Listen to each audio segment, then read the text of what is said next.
Ambassador Dato Dr. G.K. Ananda Kumaraseri is a career ambassador of over 30 years standing. He retired in 1995 as Director General ASEAN. Since then, he has authored several notable books on such important subjects such as the cultivation of human values, personal development, holistic education, the sacredness of motherhood, mother care, holistic parenting, child care and development, and peace. He is a much sought-after Dharma speaker in Malaysia and overseas. His recent treatise on holistic motherhood and parenting is widely used as a practical yet effective training manual for courses on social ills and crimes, such as drug abuse, AIDS, child abuse, and gender inequality. He is the president of the Human Development and Peace Foundation. Dato G.K. Ananda Kumaraseri has carved a niche for himself in espousing the concept of living by Buddhism by emphasizing the practice and practical application of the Buddha's teachings in daily life. He is available for public talks and discussions. His email is akumaraseri@yahoo.com. You may also refer to www.livingbybuddhism.com for an insight into his works and activities.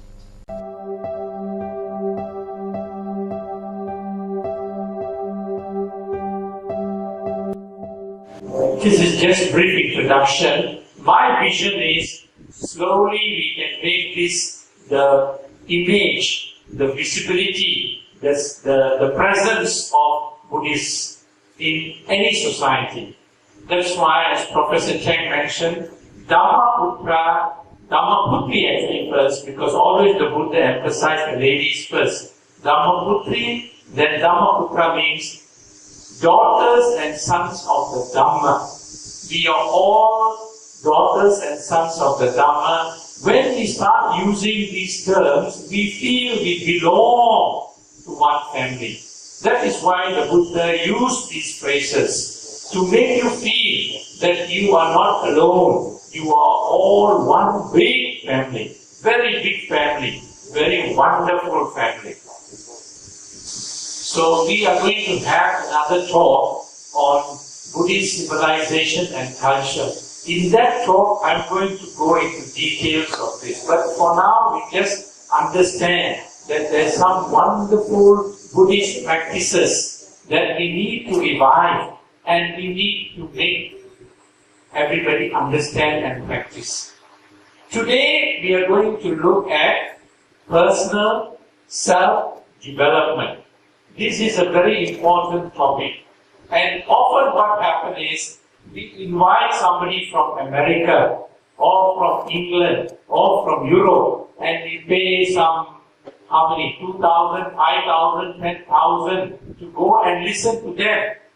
And they're only teaching the Buddha's teaching with new words. We call it in English jargon, just new words. But actually they're using Buddhism or the Dhamma, and they tell you this is the way to develop yourself. Many of them, I'm sure you must have come across Stephen Covey, 7 Steps to Happiness. Have you come across that? Then there is Anthony Robbins, who talks about the fire in you, bring out the fire in you. Then you have the law of attraction, all kinds of new ideas they market, but actually it is not new. It is not new. They use the Dhamma, but use new words. Only new words, new terms. We have the Dhamma. We are very fortunate, we are very lucky. We have the Dhamma. But we are also very unlucky because we don't use the Dhamma. Some of us do not even know the Dhamma. Some children do not know even the Dhamma. No chance to know the Dhamma. Either the parents don't bother or no opportunities. So wherever I go, I always salute anyone and any organization that gives opportunity for the Dhammaputris and Dhammaputras to learn and to practice the Dhamma.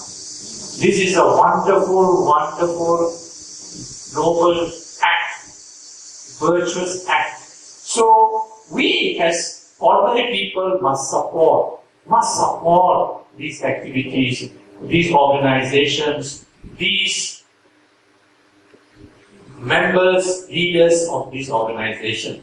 So always I salute Mr. Cheng for being the president of the foundation and also the lay Buddhist organization who make arrangements, so many arrangements.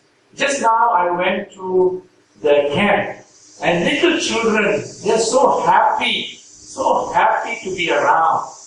But if Papa and Mama don't take the trouble to send them, they cannot have this wonderful opportunity to learn the Dhamma and to live the Dhamma and to develop themselves.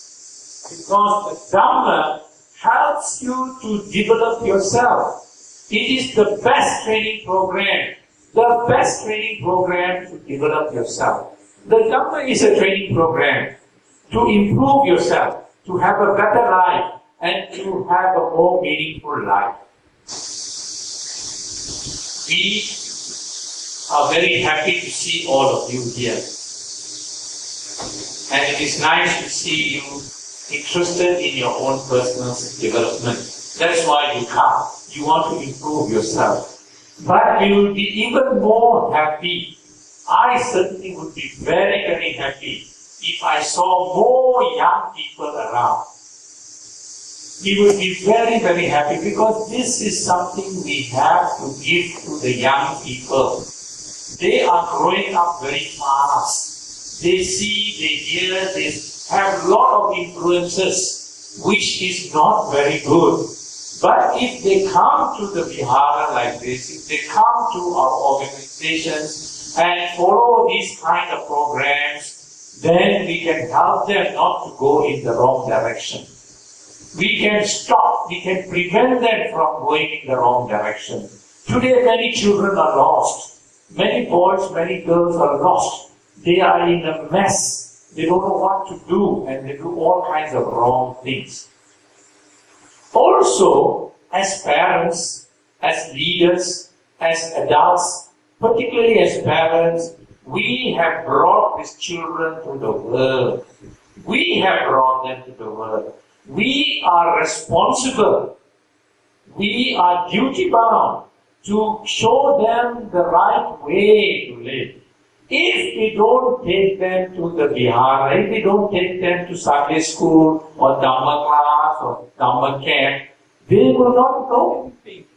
If we do not teach them in the home all the Dhamma practices, if we don't practice ourselves the Dhamma daily, then we are misleading them. We are not giving them the right guidance. This is what the Buddha taught. I am only repeating what the Buddha taught. As parents, we must all together now try and have Dhamma class in this Vihara.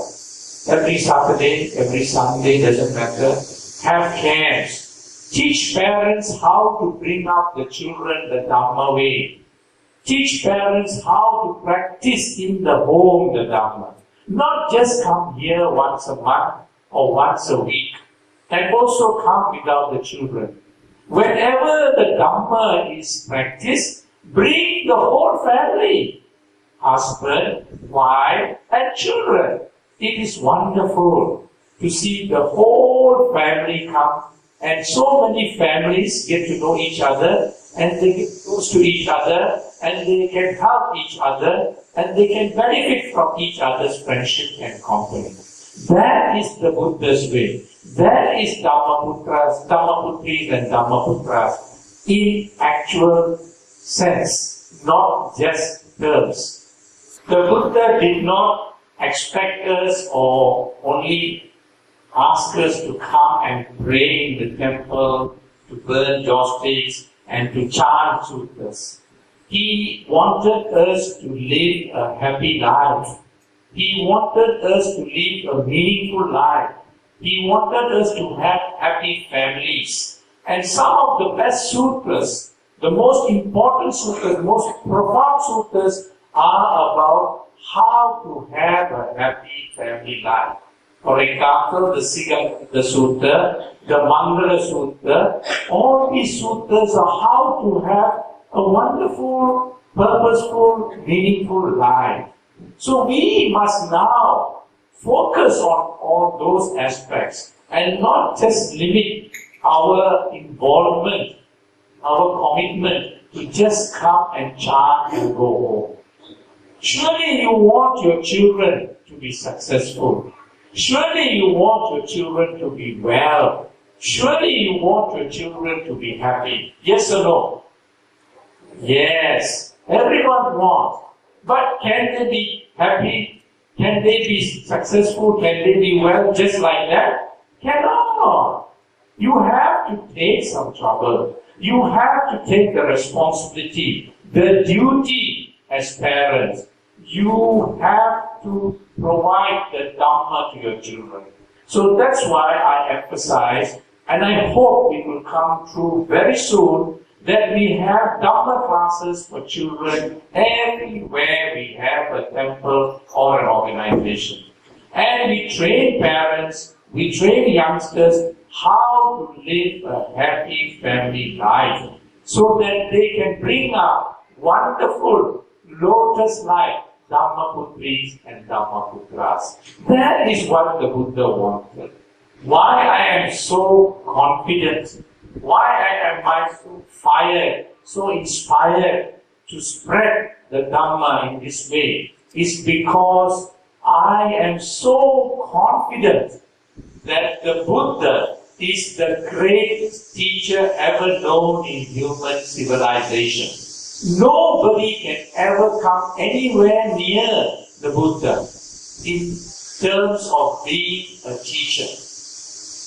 And every time, particularly in the Theravada tradition, after taking the 5 precepts, we invoke the virtues of the Buddha by pronouncing, by recalling that he is the Purisa Dhamma Sarati Satta Deva Manusana. Satta Deva Manusana. A teacher of not only men but also of gods. A teacher of gods and men. The Buddha taught kings, taught queens, princes, fathers, mothers, brothers, sisters, husbands, wives, murderers, scavengers, businessmen. They were all devotees of the Buddha. They were all supporters of the Sangha. He taught all of them how to live a happy family life, how to bring up your own development, how to be able to have a meaningful life. So, we have to look at these things. And this is what we need to focus on. Also, I draw great confidence, great courage. I am brave because of the heritage that Buddhism has left in all the Buddhist countries. Wonderful civilizations in China, in India, in Cambodia, in Indonesia. Everywhere the Dhamma went, everywhere the Buddha's teachings went, it blossomed into great civilizations. The Buddhist civilization is not about wars. It's about creativity. Beautiful buildings, beautiful paintings. You can see all of that creative art everywhere you go. In sculpture, in song, in dance, in literature, in poetry.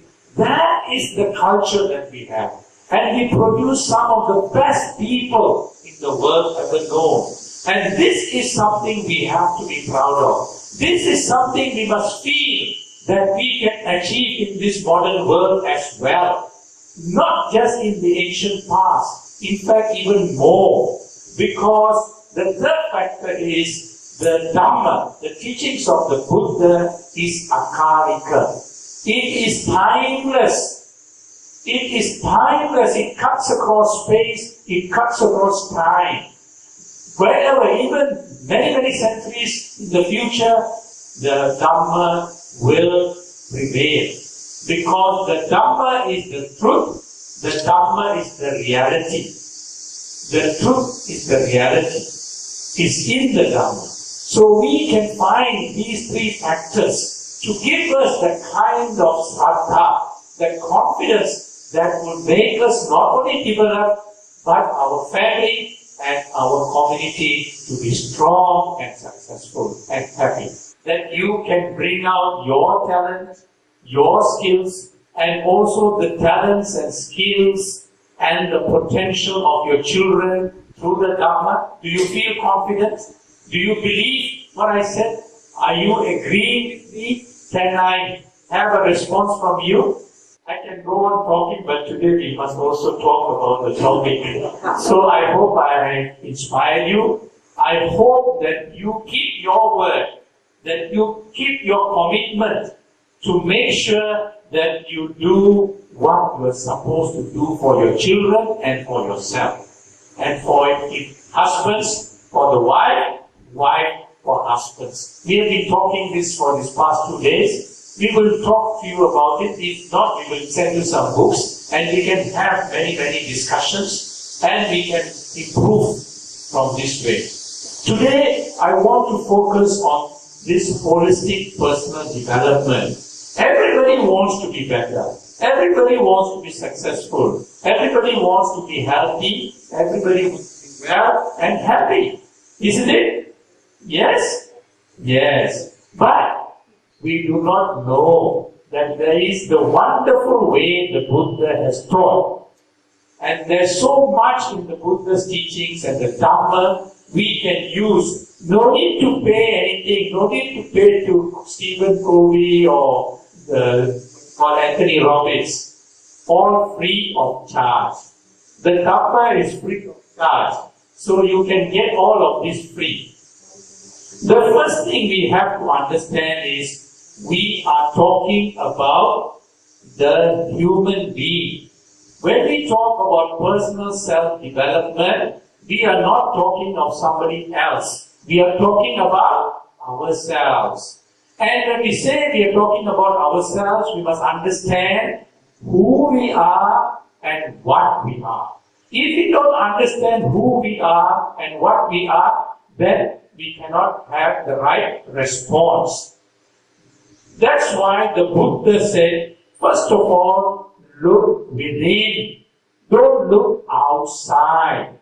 The solution, the problem is you. The solution is also you. No need to go here and there. So if you look within yourself, understand who you are, understand what you are, then you got the right starting point. Otherwise, you are going to go in the wrong direction. Unlike other teachers during his time and even after his time, great teachers, they said, look at something else. Look at some power outside. Look at some being outside. Look at some, I don't know what it is outside. And they will solve your problem. You just say, please help, they will come and help. Can that happen? No! It's not possible. So we need to follow the Buddha's teaching. And this is unique. This is very unique. All other teachers says, look at me, I will solve your problem. Don't have to worry. But Buddha said, you look within yourself first. Understand who you are. I can only teach you. I can only show you the way. But you must walk the way. I can't walk for you. You have to do it yourself. No religious teacher, as far as my understanding goes, talks like that or insisted that this is the way.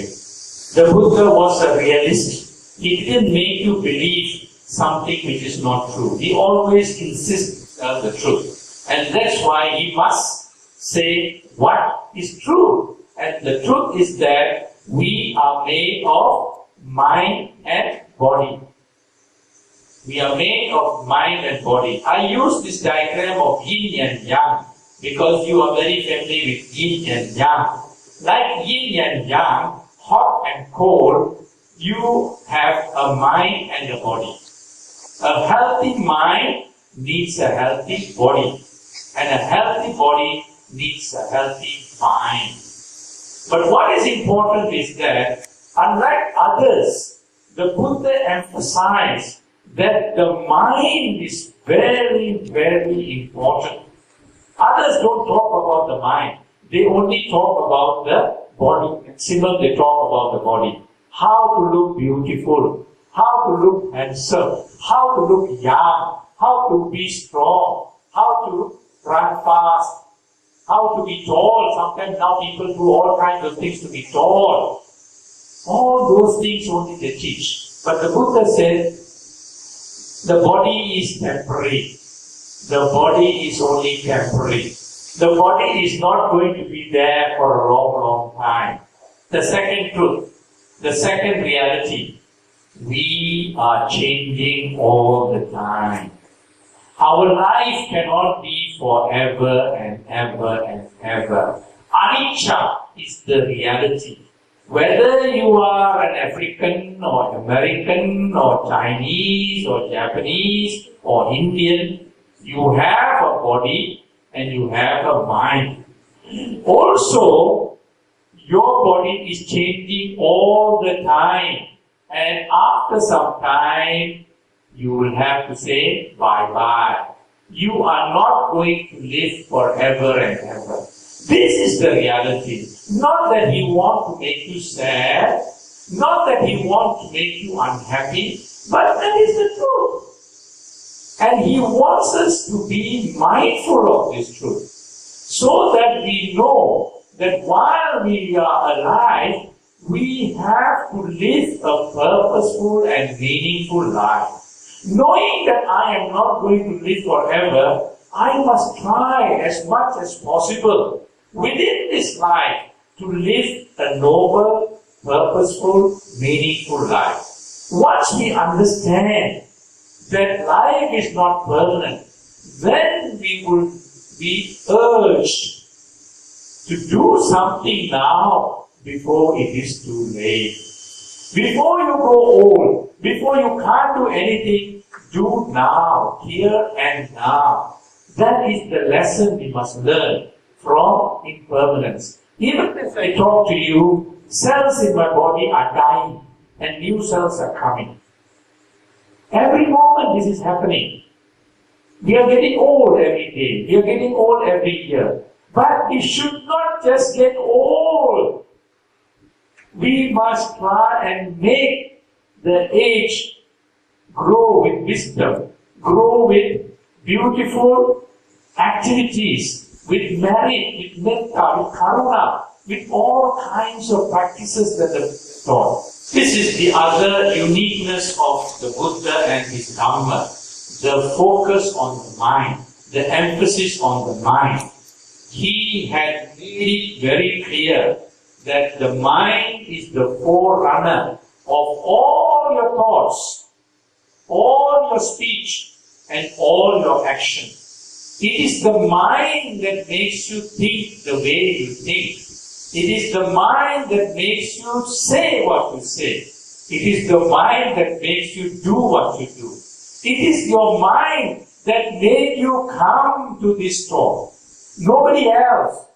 You decided to come because your mind says, I must spend today in this place. Otherwise, you probably go to some other place. Though we think in different ways, we don't recognize that this is because of our mind.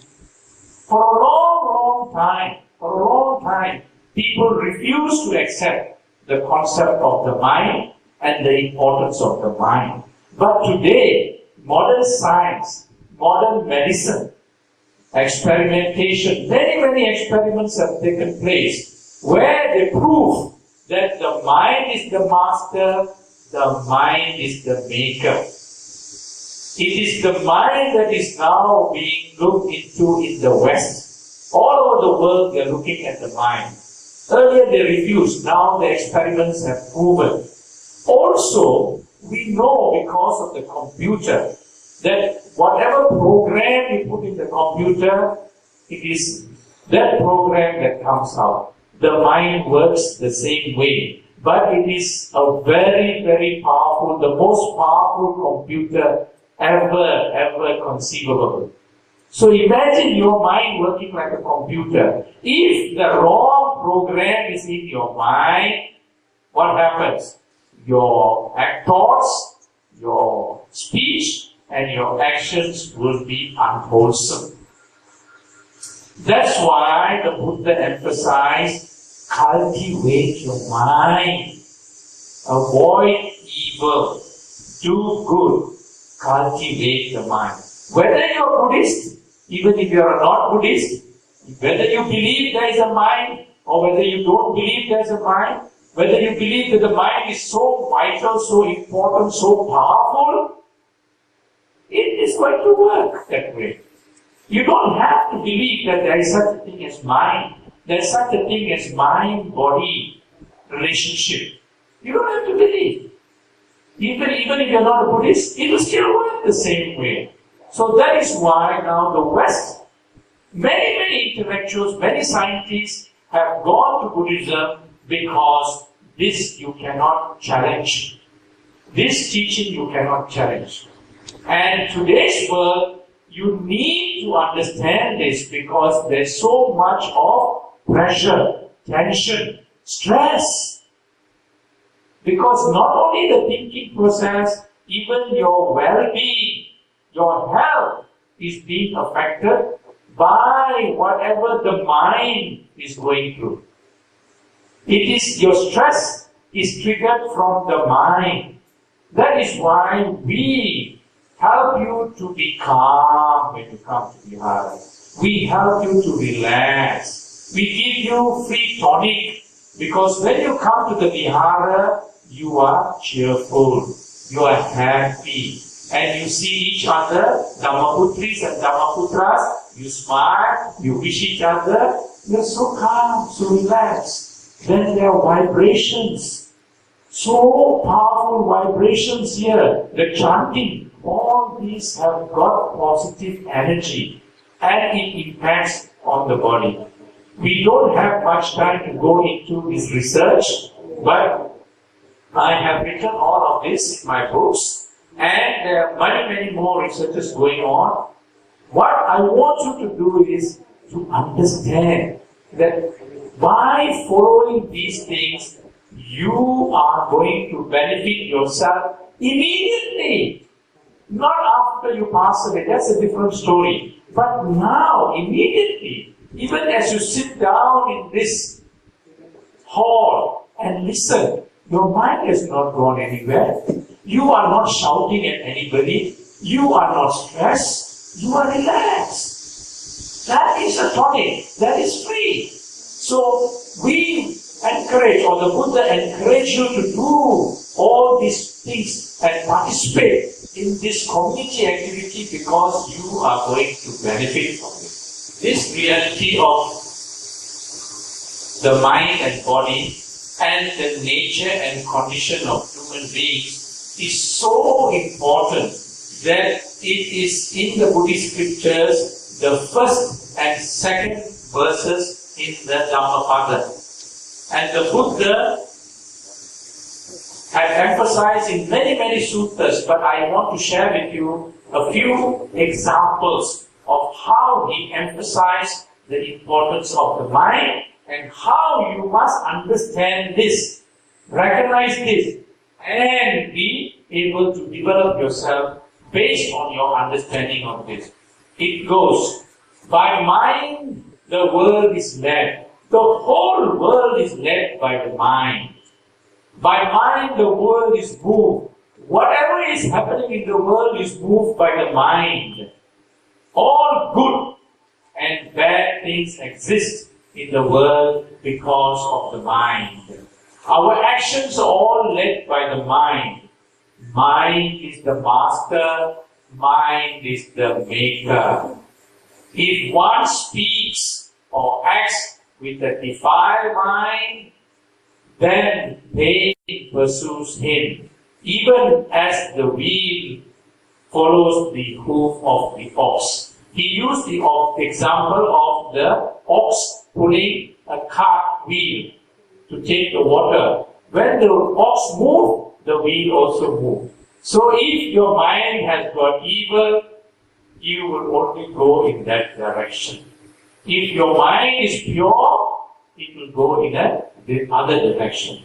And usually what happens is, the Buddha always showed the negative side first, to show, because majority of people are in the wrong direction, or thinking in the wrong way, or do not understand, or ignorant.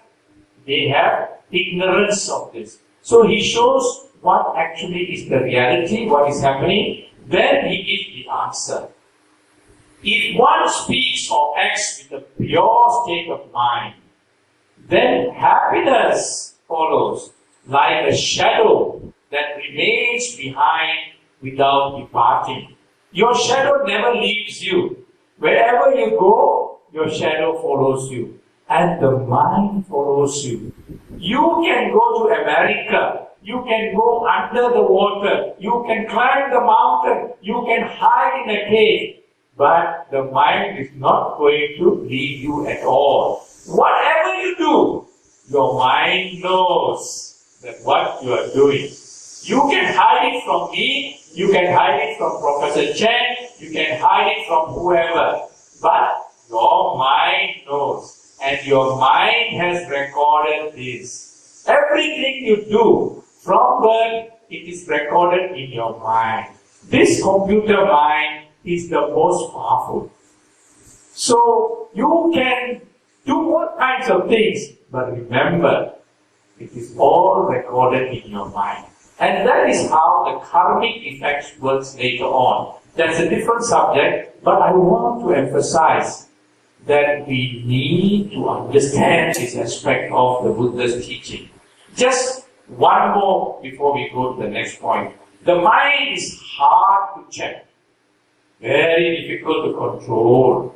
Always running around. That's why in Chinese they say monkey mind. The mind is like a monkey, cannot keep quiet, always moving. When I'm talking, maybe somebody is thinking, what is happening at home? Is my child gone out? Or is this happened or that happened? That's how the mind works. It goes very fast and very far. Suddenly you are thinking, maybe later thinking of the sister in Hong Kong. Oh, she's going to call me, I am not going to be able to answer the telephone call. That is how the mind works. It is so restless.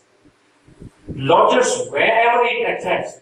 And if the mind likes something, go and attach like the octopus. Won't leave like the leech. Oh. To cultivate the mind is excellent. Excellent to cultivate the mind. A controlled mind brings immense happiness. If you can control your mind, you can avoid a lot of sorrow, a lot of pain, a lot of failure, a lot of suffering by controlling the mind. Because you avoid. And you use this controlled mind to have happiness, to have well-being, and to have success.